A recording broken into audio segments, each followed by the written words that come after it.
Hello, everyone. Thank you for joining today's program. My name is Michelle Martin. I am a certified international health coach, and I also work with Cascade Centers as an account manager and wellness specialist. Before we get started, I just wanted to let you know that there's a copy of the program in the GoToWebinar interface. So if you just go to the handout section, you can download it, but we will be following up the program with a copy and also a copy of the recording. So you'll have both. I do have a lot of information today to get through, but I definitely want to make sure that this feels interactive and that you're part of the program and you can be involved as much as possible. I will probably hold questions until the absolute end of the program, but I will be asking for your input throughout the program. And we also have an exercise that we can go through together. So feel free to put questions in the question box at any time. But again, I'll be asking for your input throughout the program. Let's get started. So here are some of our goals today that we're going to be sort of going through collectively together. And it's a lot. This program is really meant to be a collective of tools for you. And not all tools are going to resonate with you at this moment in time, but really it is information and resources for you to sort of collect as you go through your wellness journey. And again, not all of them are going to resonate, but I am going to go through quite a bit. When I think of gratitude and look at the studies behind gratitude, there are really a few things that really resonate sort of universally. And then there are things that are really ways that you can sort of cultivate your own gratitude practice. And there is science behind an active gratitude practice. So really, when you're thinking about how you want to move through this process to enhance your gratitude in your life and increase, wellness and fulfillment, you're going to pick what tools work for you. And I will be touching on everything from really your current mindset, because this is going to be sort of your start line, right? And we really want to assess kind of where you're at right now, and if there are some belief systems that might be hindering you from moving forward with really an active gratitude practice. And then, of course, our behaviors that are sort of a reflection of our belief systems. Do they actually mirror our healthy and well-filled lifestyle? And so if some of your behaviors are working against that, that can absolutely keep you from feeling gratitude. Definitely going to touch on mindfulness. Really, mindfulness practices are something that can be done all day long and absolutely are sort of go hand in hand with gratitude. So having those two muscles being flexed all the time are absolutely going to change not only your physical health, but also your mental health too. Some things that may not be maybe top of mind when you think of gratitude is truly looking at our capability to forgive. Forgiveness can absolutely be a hindrance to fulfillment and gratitude. So if you're holding on to that, we're going to talk a little bit about how to learn to forgive more and allow for that empathy and compassion in our lives. And another thing I really want to talk about is our personal foundation. This is probably something I don't feel like we talk enough about. It's sort of like what you have built for yourself as your own character, how you perceive yourself and how you want the world to sort of see you also. So that self-perception and self-awareness is incredibly important when we talk about gratitude. And then, of course, I'm going to be giving you some more support and resources around sourcing that gratitude, and then talking a little bit about lifestyle practices that will also help sort of support that. So let's talk about the science of gratitude. I mean, really, when we think about how we if we're in a practice of daily gratitude, this actually rewires our brain's neural pathways. So you can retrain your brain for a mindset of gratitude.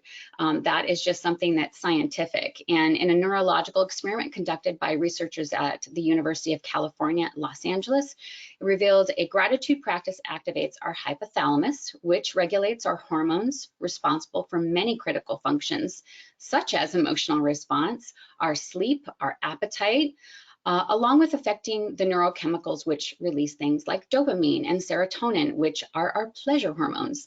So we absolutely want to enhance those types of things, right?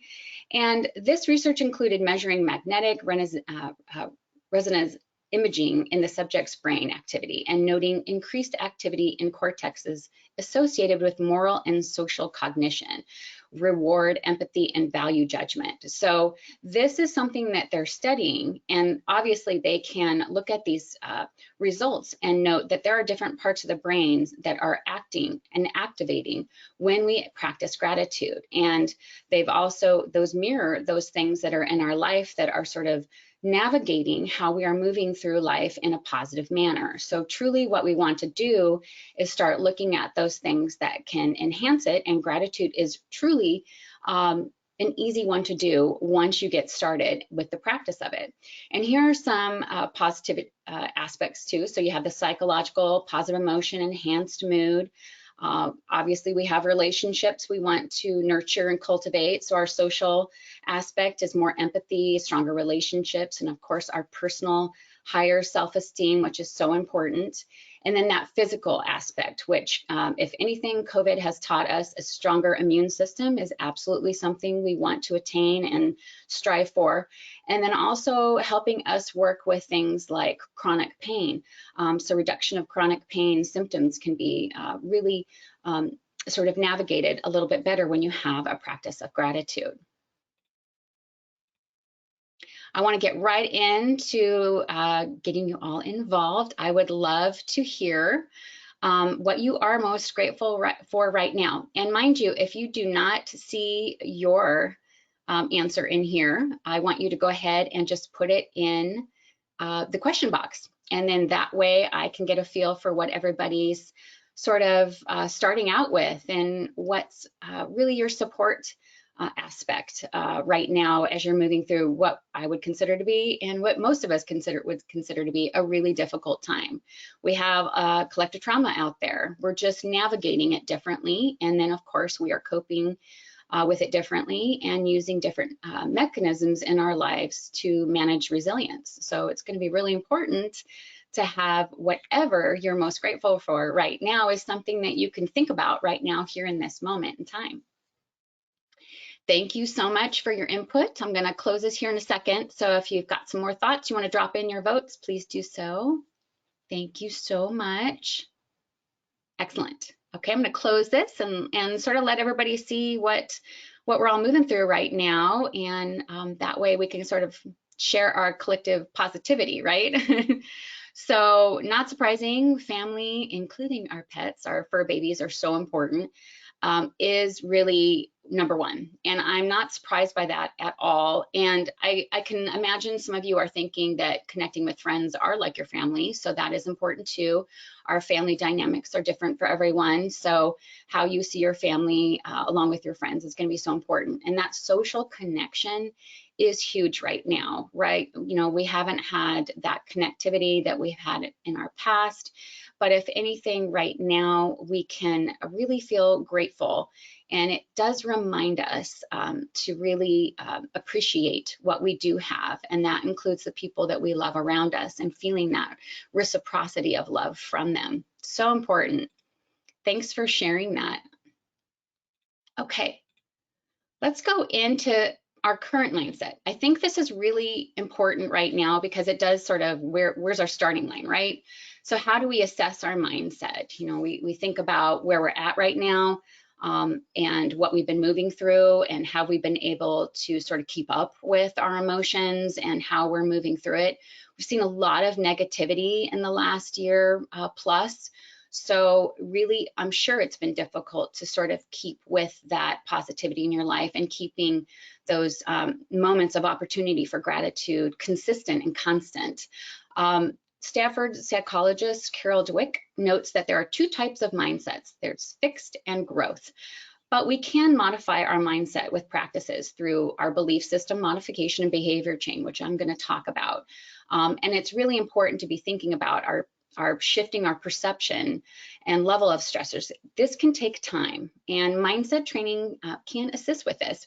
but it takes practice. And so this is not a short term, this is the long term journey. So I am going to give you some short term tools, things that you can use immediately right now. And just sourcing gratitude daily is one of those things. But I do want you to be thinking about the long term journey. So shifting a mindset, if your mindset has been filled with negativity or maybe some pessimism, maybe some cynicism, and there's no judgment there, because this is a mindset that may have been created a long time ago, maybe even from childhood. So it will take time to shift it to a more positive mindset, to a more assertive, optimistic mindset. So that's okay. I just want you to be aware that this is something that you can start to manage now if you feel like you've had some negativity and maybe your mindset sort of defaults to that negative mindset. So that's going to be something that we can talk about. And how do we do that? That really is going to be influenced with things like, pardon me, my slides are not moving forward, so give me just 1 second. There we go. So changing our belief system, that's really going to be through everyday actions and choices. But what shaped that mindset that we have right now? And again, that could be something from your childhood. It could be something that you feel society has sort of ingrained in you, or maybe it's adult life experiences that have really shaped it. And obviously it's a combination of those things, right? So if you haven't addressed why you believe what you do or make the choices that you make, take some time to address this aspect of your life. And how I would recommend that you do this with some honesty and kindness, because this is not easy and it might bring up some things. And just be kind to yourself while you're sort of moving through this belief system modification. First step is just to compose your own personal mission statement. And this is going to include your values and intentions you want for your life. So this is your active, not passive, an active way to take control, because right now we don't have a lot of control in our life, but we do have control over our mindset. So what are you passionate about, and how can you move your passion into actionable choices and behaviors? And then I'm going to be talking a little bit about that personal foundation. So integrating aspects that you really want your foundational character points to be. So those are going to be things like integrity, humility, and accountability. And I'm going to talk about that in a little bit later. But if you can incorporate that into your personal mission statement, this is your best self that you want to write about. And the attributes of that foundation is that sense of self. So the stronger your foundation, the stronger you are and able to weather difficult situations like what we're dealing with right now. Second, just realigning your priorities with your passion. So really what you want to do is, think about what you want to accomplish in this lifetime. Again, this is the long term, right? This is the marathon. This isn't the sprint. But this is what is really going to help you sort of narrow down who it is you want to be and how it is you want to move through life. And this is going to absolutely help with sourcing gratitude. So our priorities may change over time, but what we are passionate about is what motivates and moves us forward. So this is where you're going to find that fulfillment, and that's going to absolutely enhance more gratitude in your life. So if you're passionate about something and you're working in the opposite direction, here's where you can sit down and write down about how you want to make changes. And there will be mental and physical consequences when we are not aligned with what we want and what we're passionate about. It will start affecting us both mentally and physically. So direct your intentions on actions and the things that will bring you joy. So incorporate your personal mission statement into the priorities and put that passion into action. And then I am going to talk a little bit more about mindfulness, but really that mindfulness practice is going to be key in focusing your awareness on the present moment. So I'm talking a lot about long term. This is more short about the short term. And the short term really is a long-term plan, because once you have a practice of mindfulness, it is absolutely going to be a daily occurrence that you're going to be able to source that gratitude.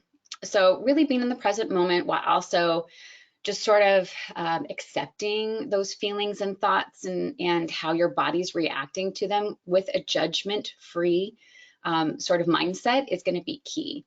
And really practicing mindfulness is also studied, and research has shown it is absolutely linked to higher well-being. And it does assist in retraining your brain, just like a practice of gratitude does. So really, we can't plan for the future, and what's going to happen in life, but we can absolutely live in the present and work on ourselves in this present moment in time. And that includes how we move through it with our behaviors. So truly, our mindset, our behaviors are really a reflection of where our mindset is. So if you have noticed more maybe anger, or maybe you've been just a little more frustrated the past year and a half, one, I just want to validate that journey, because I feel like we've all had some of that. And that is really difficult to accept that sort of negativity in ourselves, and sort of forgive ourselves for those moments when we've been maybe had an angry outburst at someone we loved, or we haven't been able to appreciate the beautiful things in life. So really forgive yourself right now for that moment. And I want you to start thinking about cultivating that positive inner dialogue. That's going to be your first step. So obviously we're bombarded with a lot of negativity. Maybe it's by your social media feed, maybe it's by conflicting opinions in family. I've heard a lot of that, and that is hard. But really all you have control is over your reaction to that, and then of course how you behave beyond that. So cultivating that positive inner dialogue is going to be key. So if you default to a negative self-talk right now, it's going to take a lot, but I definitely want you to start replacing that negative inner dialogue with a quick positive one. And I don't care what it is. If you hear yourself doing that negative self-talk, instantly replace it.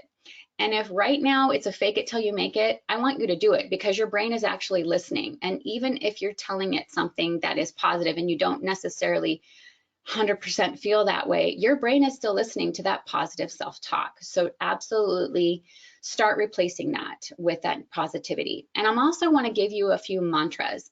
And I know that sounds a little woo-woo, the word mantra, but really it's just a self-talk tool. And my favorite one that I love to use is, I choose an abundant life. I can repeat that to myself over and over when I'm in a stressed moment, or if I feel like I'm lacking in any sort of way. Because an abundant life, one, it's vague, right? But it's positive, it's good. It means you're opening the door and allowing that abundance in your life. And that can be an abundance of love, that can be an abundance of safety and security, whatever it is that you maybe feel like you're lacking in that moment in time. You are opening the door to that availability of abundance to enter. Another mantra, I am deserving of love. So if you are feeling there is a lack of love out there, maybe there's a lot of negative self-talk that isn't true at all.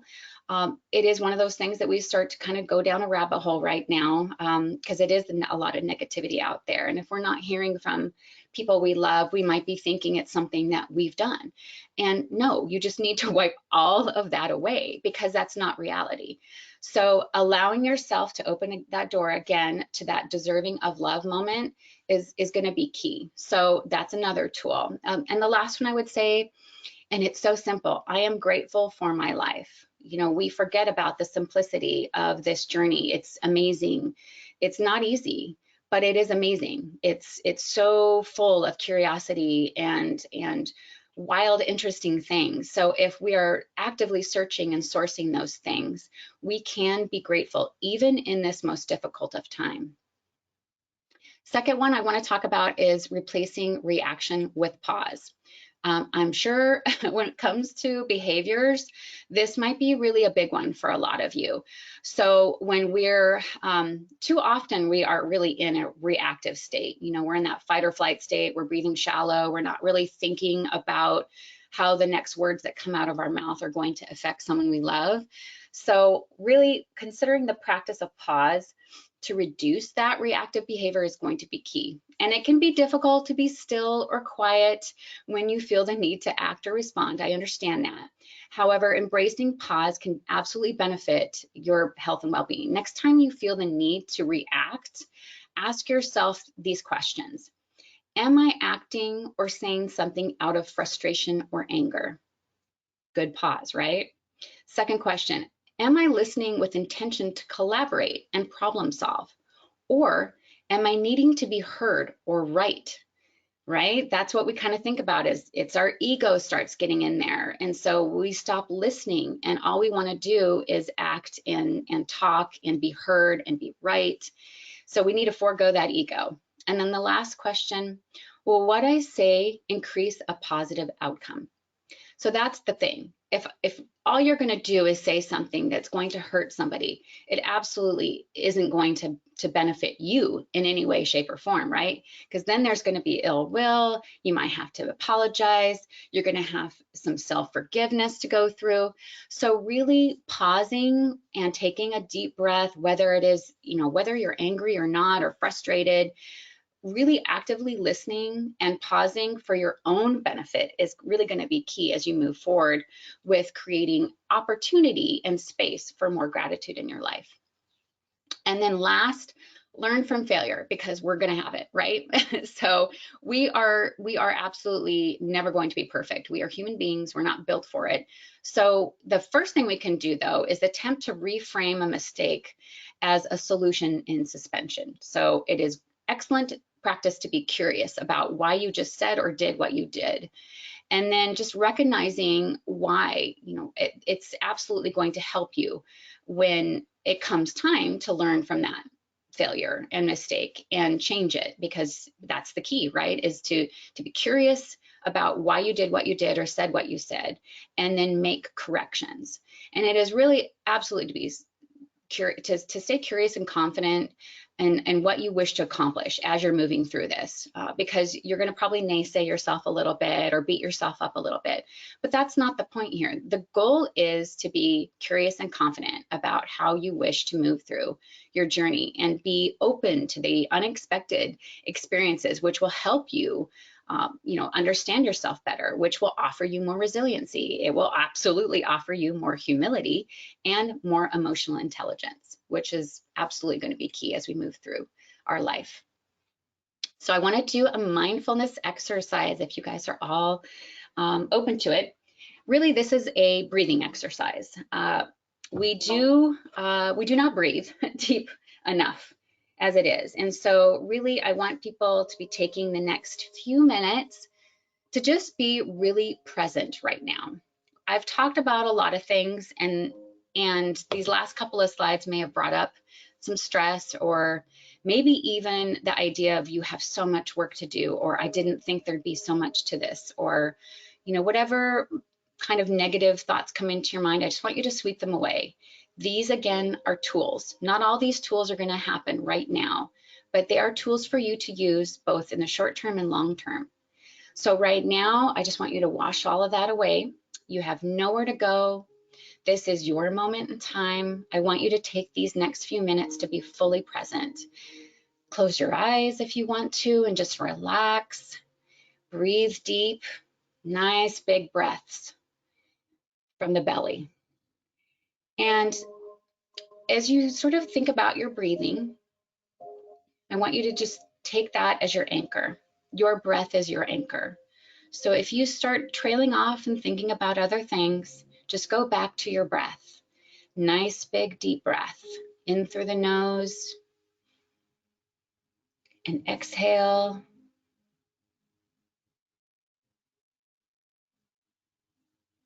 Nice.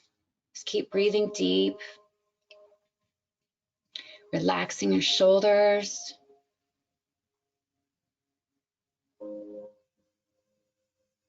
Feeling your body at ease.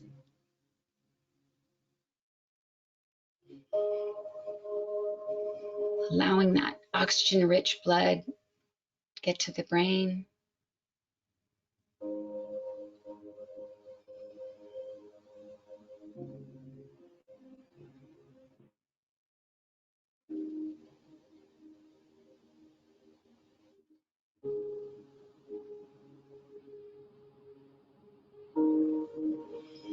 Breathing deep, letting go of any thoughts, emotions. Just be in this moment in time, allowing your body to feel the relaxation, allowing your body to take in that deep breath, slowing down, allowing the body and mind to slow down.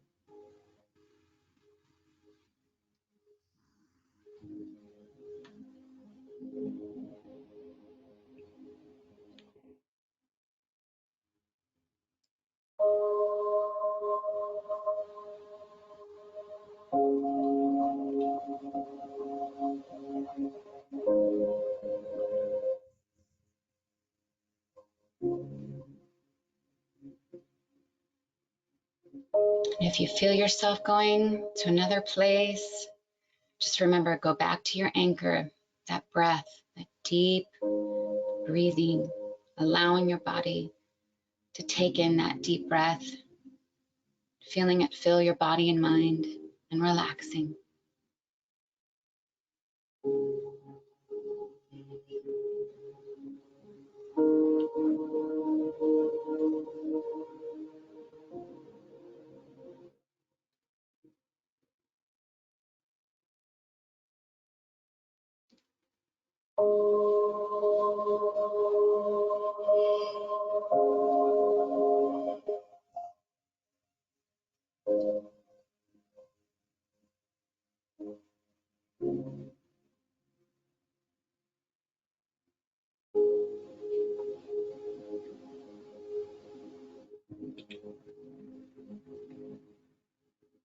Oh, nice.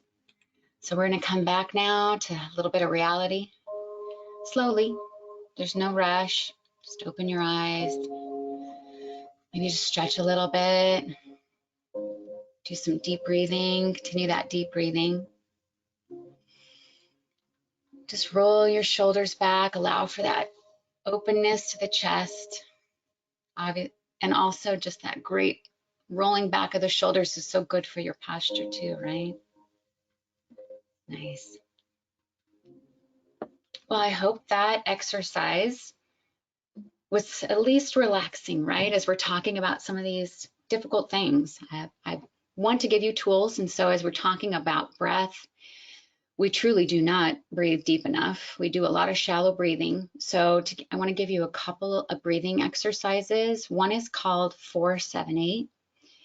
And that's when you breathe in for 4 and you hold for 7 and you release for 8.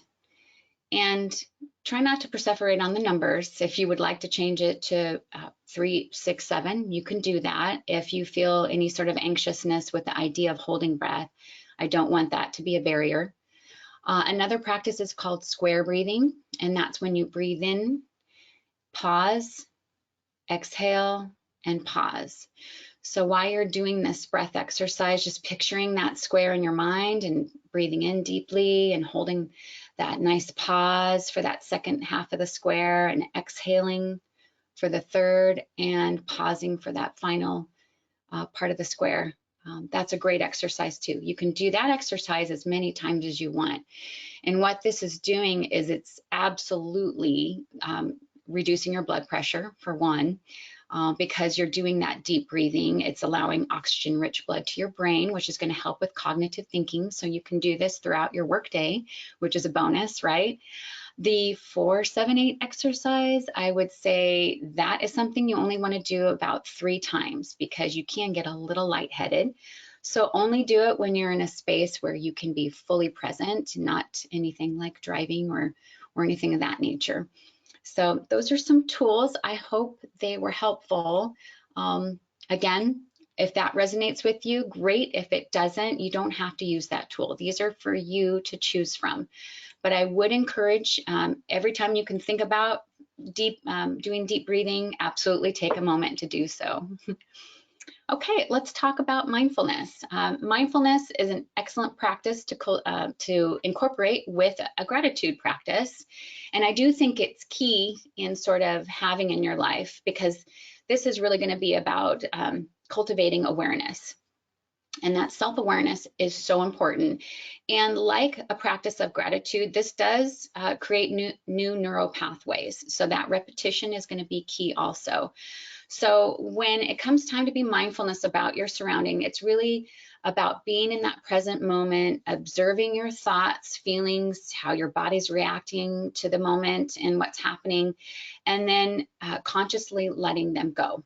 And I know that sounds almost ridiculous for some people, but it does take time. This is a practice. And when I say consciously letting them go, it is really about using your mind as the tool to say, this is okay, right? This is happening. There's no way of getting around it, right? So it is what it is a little bit. But seeing it with a non-judgmental mind is going to be key, because whatever is happening, it's happening, and you're going to be taking all these tools and allowing them to just release. And if you're curious about why they're happening or why you're reacting, that's going to be key in sort of understanding, again, how to go back to that behavior change. I will say this, a lot of times, really, it can be difficult, as we're doing this practice. So if there has been a lot of trauma, I would, of course, suggest taking a moment to see if it's something where you might need to talk to a behavioral health professional. Maybe it's a loved one, maybe you have a religious community that you want to speak to somebody, whatever works for you. But a lot of times, what's happening in our life might be a little bit bigger than the practice of mindfulness or gratitude, and we really do need some more tools that a professional can provide us. So this isn't going to be a given. Some of these tools might not work for you, and it might be time to go elsewhere and find some more help. And so I want to definitely put that out there as an option. You want to have as many tools as you possibly can, right? So slowing down and taking time to be in the moment is something that we want to create sort of a habit. So, having that perception, some people have a perception that mindfulness is a passive practice, and it's just sort of a reaction to the world, happening to them as a spectator. But the truth is, mindfulness is really an assertive lifestyle behavior.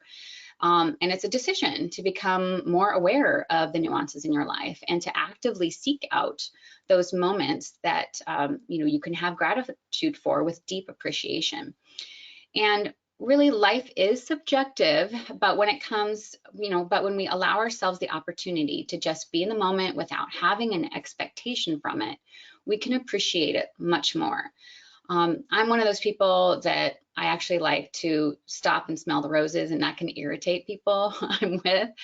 But truly, having that deep appreciation for these small, simple acts actually flipped a switch in my consciousness. I started to look at life very differently and with a great deal more respect and reverence.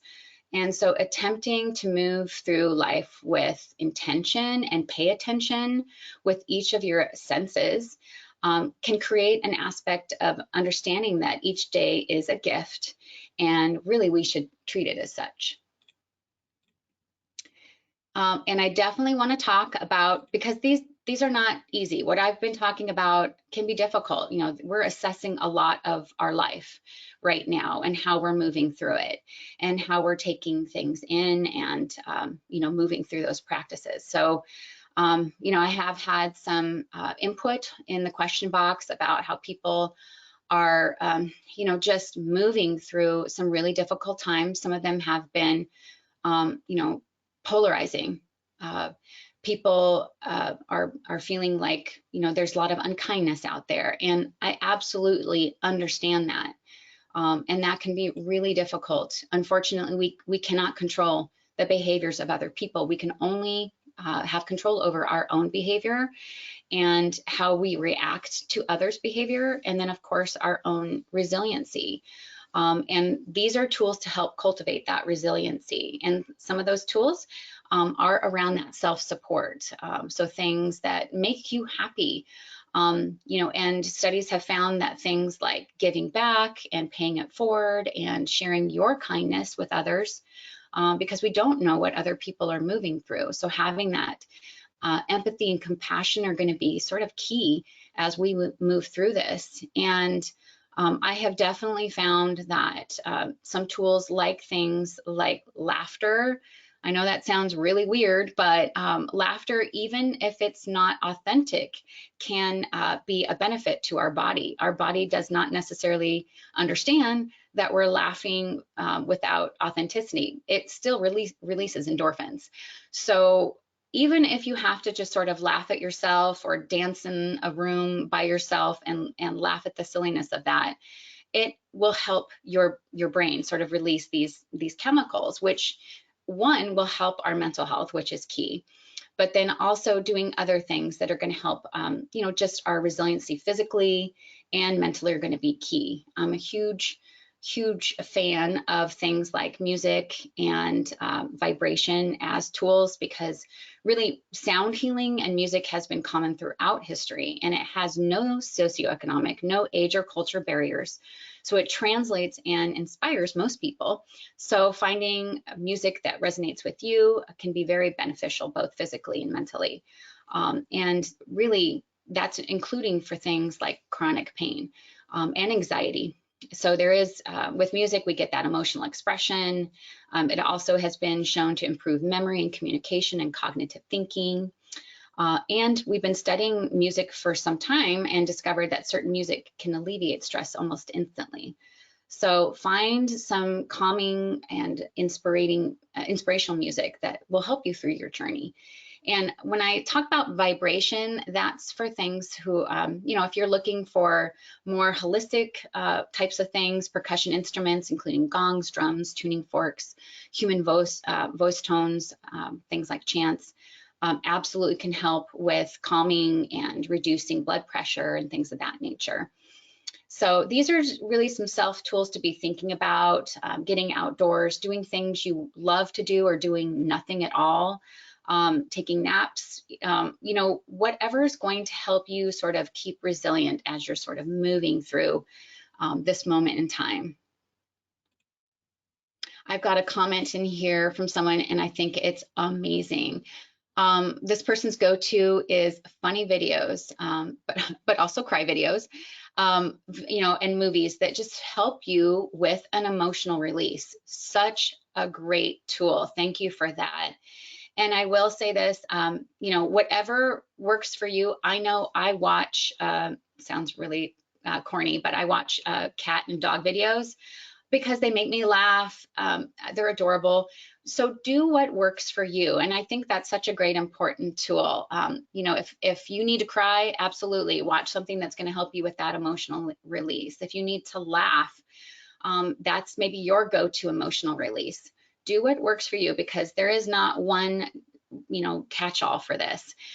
So it's going to be important to do what you feel is best for you. Okay, I've got another poll. And this one's a little, I think, a little more serious, but I am curious right now to sort of see where you're at. Oh, here, sorry. There we go. What major barrier is keeping you from living with more gratitude? And I feel like I've gotten a couple of those in the question box, you know, things like the polarizing unkindness out there. But if we remember, we might not be understanding what this person is going through, or if we can remember our own kindness and, you know, maybe we can't share it with that person because they're not in the space to receive it, but we can share it with somebody else. That's one way that you can feel good about your own journey, because that is what we can control right now, right? Is our own journey. And we can enhance other people's journey by offering them things like unconditional love and kindness, you know, just paying it forward or things of that nature that can help us feel like we are making a difference in our community. Thank you for your input. I'm going to close the poll here in a second. So if you want to drop any of your last minute thoughts in there, I appreciate all your votes. I think it's very interesting and understandable as I read sort of these results. Thank you. Okay, I'm going to close the poll. Appreciate it so much. Great. So I want you to sort of see what everybody's moving through right now, right? Definitely life situations beyond our control, and just feeling stressed and overwhelmed most of the time. And so those aren't shocking of any kind. I'm really pleased to see that it wasn't high in not having a support system. And I'm also happy to hear that You all sound pretty healthy. So that's incredible. And those are two things, obviously, we can take right now and source gratitude from them, right? I'm grateful that I have a kind and loving support system. So I'm going to repeat that right now to myself because my brain is listening. And then the other thing is I am grateful I am healthy, both physically and mentally. So grateful for that.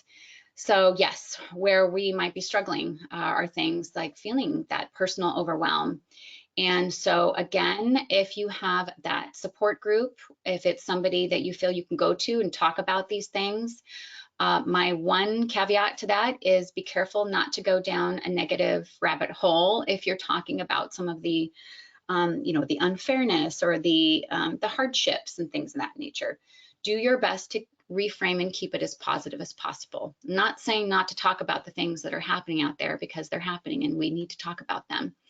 But we definitely want to keep that resiliency up. And to do that, we have to remind ourselves, let's talk about the things that are happening right now that we can source that gratitude from. And then, of course, frustrated by life situations beyond our control.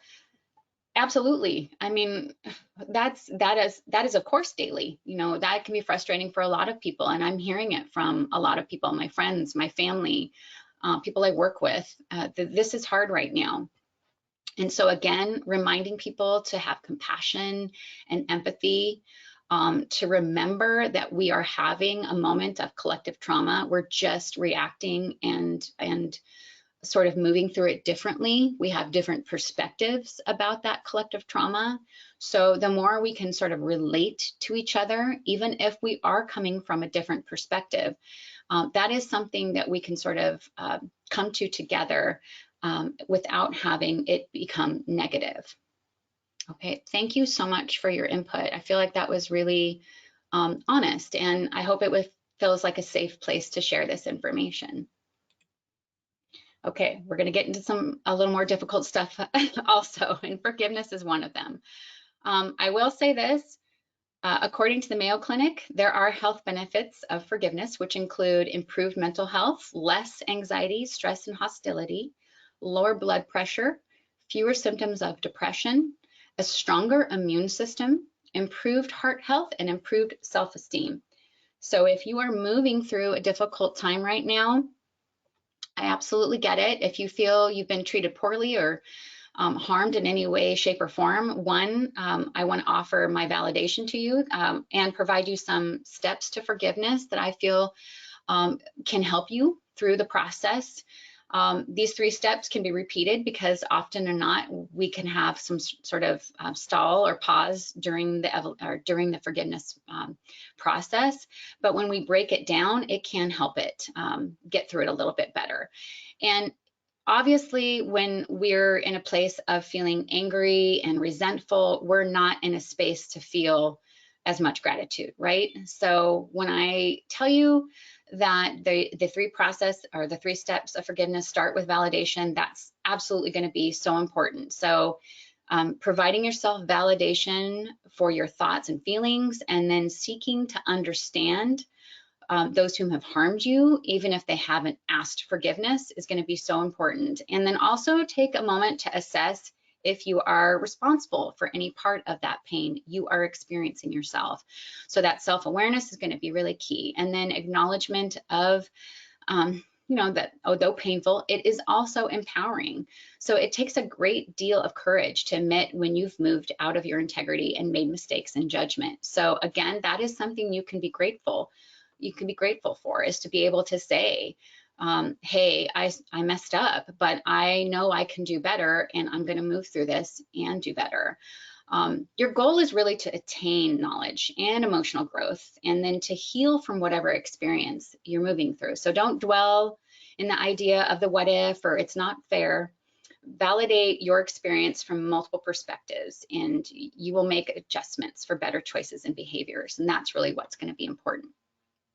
The second stage is that evolution.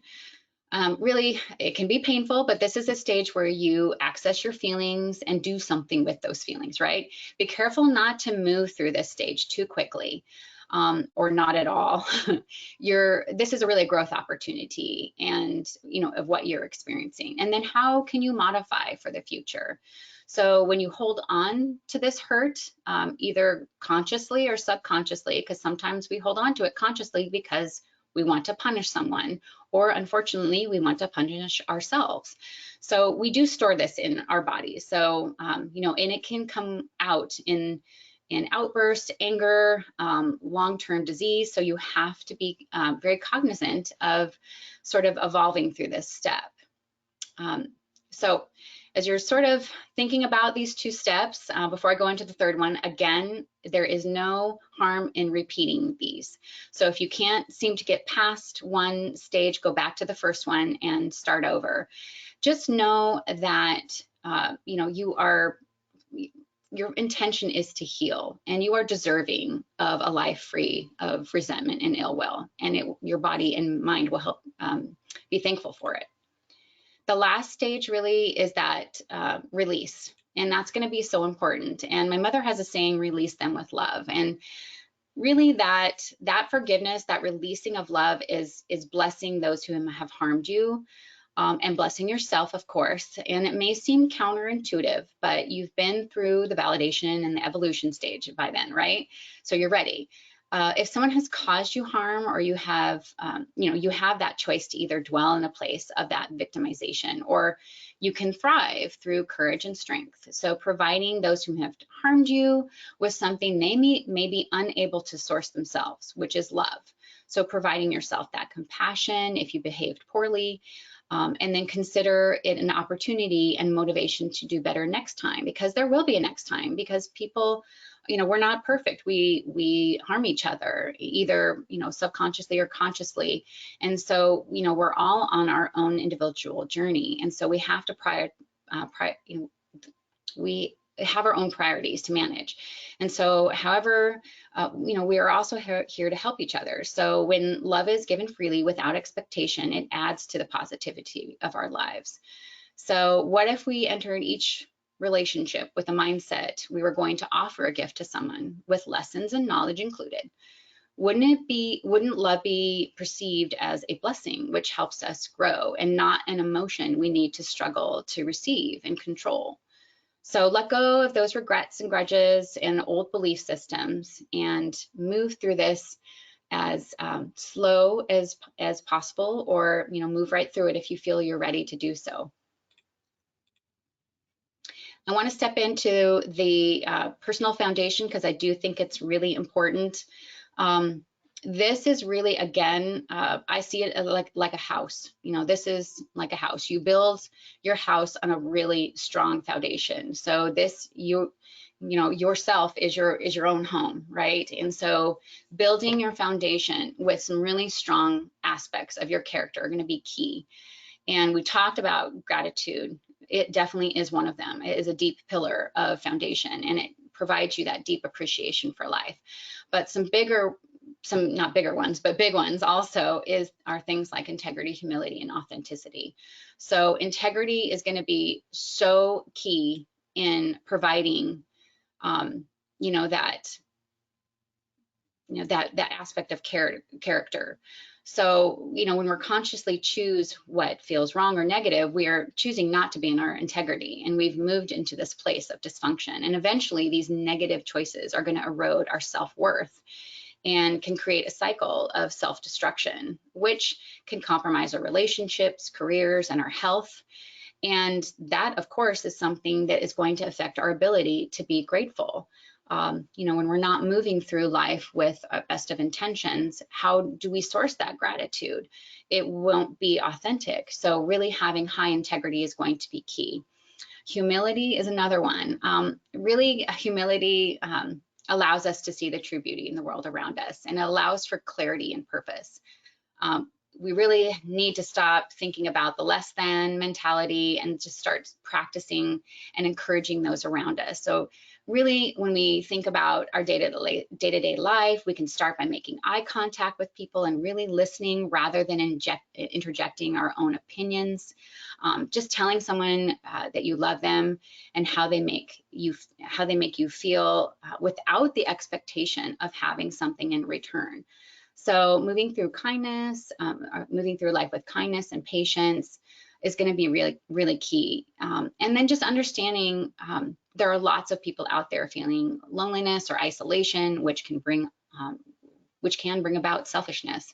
So practicing self-awareness to move through small acts of kindness and then moving through life with humility will allow you to see the world differently and with much more depth than ever before. And then just last, I want to talk a little bit about authenticity. So being your authentic self requires you to be sincere in your intention to move through life true to yourself. So it's understandable that we want to fit in with our peers, succeed in our careers, or fall in love. However, if you need to wear a mask to do so, there will eventually be consequences. When we live, pretending, we suffer. So, mentally and physically, if we don't feel comfortable in our own skin or truly love who we are, there are going to be some consequences to that. And again, that's not going to allow for space for more gratitude.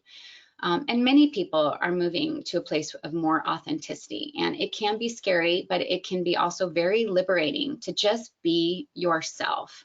And the more you feel like yourself, the more you can allow that deep sense of gratitude for the things that come to you as your authentic self. So some last things I just want to talk about, just supporting a daily life filled with gratitude, is thinking about the 8 dimensions of wellness. I think it's really important.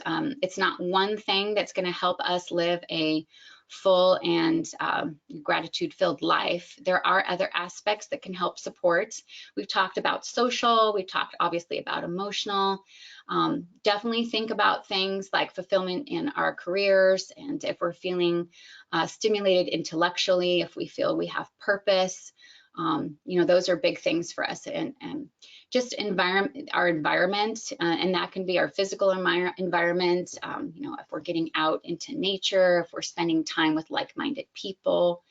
Obviously, the stability of our financial wealth and health is important. And I definitely want to just mention that spirituality, it does not necessarily, I'm not perpetuating any one aspect of spirituality. It can be, spirituality means very different things to very different people. And so, but just the idea of having purpose in your life is going to be key. So finding that purpose in your life that's going to help you move forward. And last, I just want to talk about sourcing more gratitude.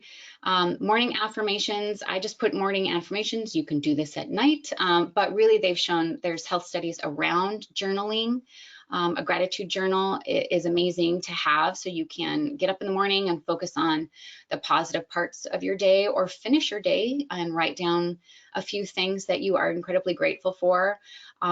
My thoughts is to source it all day long. So as you work through your day, if you're just taking a walk, finding beautiful things that you see during the walk, during your walk, or if you're at home cooking dinner and your child's sitting at the dining room table doing their homework, and just looking at that child and seeing them enjoy their life. These are small things to source all day long, and that's sort of what I'm talking about. I talked a little bit about the positive inner dialogue, how key that is to creating a more gratitude mindset. Talked a lot about empathy and compassion, how it will help us understand people and what they're moving through. It's not to say that gives people permission to behave in a certain way or treat you poorly. I'm just saying empathy and compassion can help us alleviate some of the distress around the behaviors of others. I talked a little bit about noticing surroundings using all of your senses. So that includes things like a meal. You can sit down at a beautiful meal and use all of your senses to fully feel gratitude for that meal. It is a simple thing to be grateful for a meal, but it's powerful because we should be very grateful to have nutritious food available to us. Things like replacing fear of missing out with joy of missing out. I'm a big fan of that, Jomo. Because sometimes we don't want to do anything, and sometimes it means getting off of social media and being alone for a while and just feeling that joy of our own time doing the things that we love to do and not feeling like we have to be subject to other people's opinions and thoughts and things of that nature. And again, just treating every day the gift that it is. Super powerful, super powerful. Here's some resources. This program is going to be available to you after, so you'll receive a copy of the program so you can dip into some of these resources. But I did want to leave some time for questions if anybody, somebody commented that Jomo is the best, right? So somebody is practicing Jomo, and a joy of missing out. Can't say enough. I definitely do it. I spend a lot of time actually alone, and I just appreciate the silence, and that can be very joyful to have that peace and stillness rather than feeling like it's loneliness or something of that nature. Feel free to put any questions you have in the question box. I'm here to answer them. Somebody put in here, I consider my relationships with others to be the most grateful for right now. Thank you for that. I absolutely agree. I think that relationships are really sort of the lifeblood. And again, if you have a different dynamic than blood relatives, I absolutely understand that. Just having that appreciation is really key. Thank you for that. I have a question here. What is FOMO? That is fear of missing out. So fear of missing out is really when somebody is doing a lot of comparison with other people's lives. So, and there is a quote, comparison is the thief of joy. And I definitely ascribe to that. Trying to compare yourself to what other people are doing, whether it's the fabulous vacations that they're posting on social media, or the fact that somebody has fallen in love and maybe you're single, because being single can have some really wonderful aspects to that. So just sourcing your gratitude for what you have without comparing it to others is going to be really incredibly important. Theodore Roosevelt, thank you for that. Give me that person who quoted that. Let's see here. Oh, here's a comment I find interesting. I struggle with forgiveness to others when I feel they have wronged people who are important to me. Oh, I feel for you, and that is really difficult. And I would only say, again, there are tons of things that are not within your locus of control, and that is one of them. And that, again, I feel can be something that you can go down a pretty deep rabbit hole about, the unfairness of something, and especially if it's to somebody that you love. There truly isn't anything that you can do about that other than supporting that person that you love.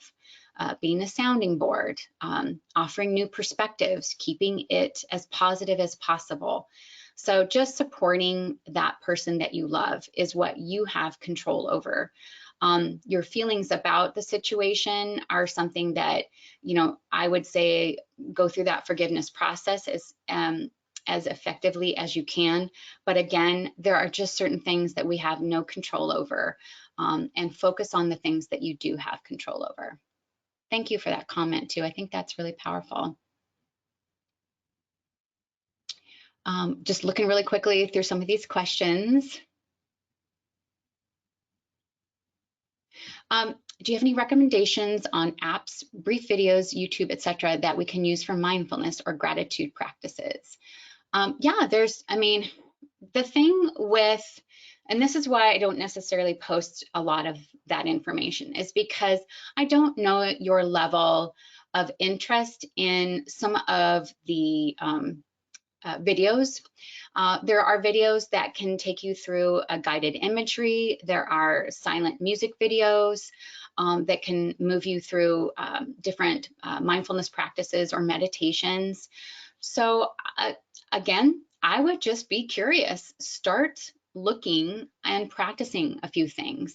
And again, you're going to find things that don't resonate and find things that do. Apps themselves, I don't necessarily ascribe to a lot of apps. I know that there are apps like Calm, very popular. I know that there are tools on Calm that can help you with that. There's also Headspace that has an app that has calming tools or mindfulness tools, those types of things. But again, if you find yourself in a space where you feel you need more assistance than that, definitely reach out to a behavioral health professional for some more assistance if you felt you needed more than that. Okay, just looking at some other questions.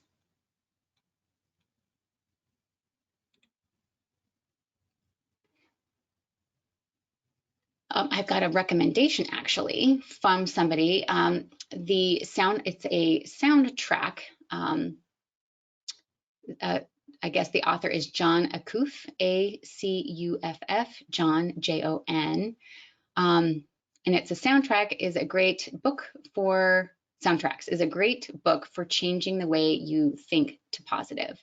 That is a recommendation from somebody. So that might be something you want to check out.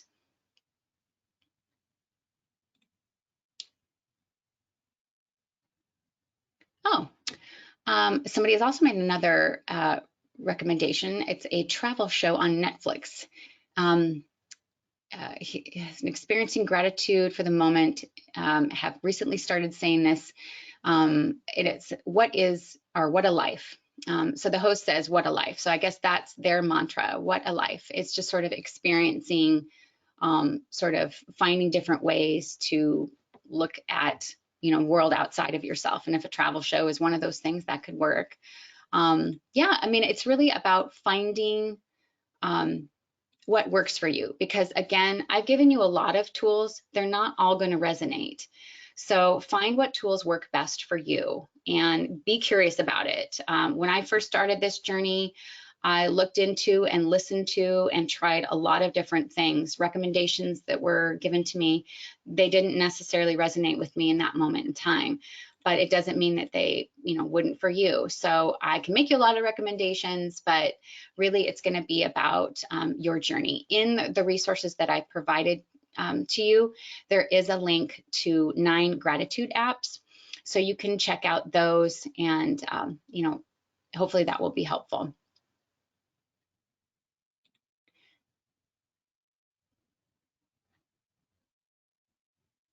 Yeah, I have a great comment from somebody. Forgiveness is not for the person you're forgiving as much as it is for ourselves.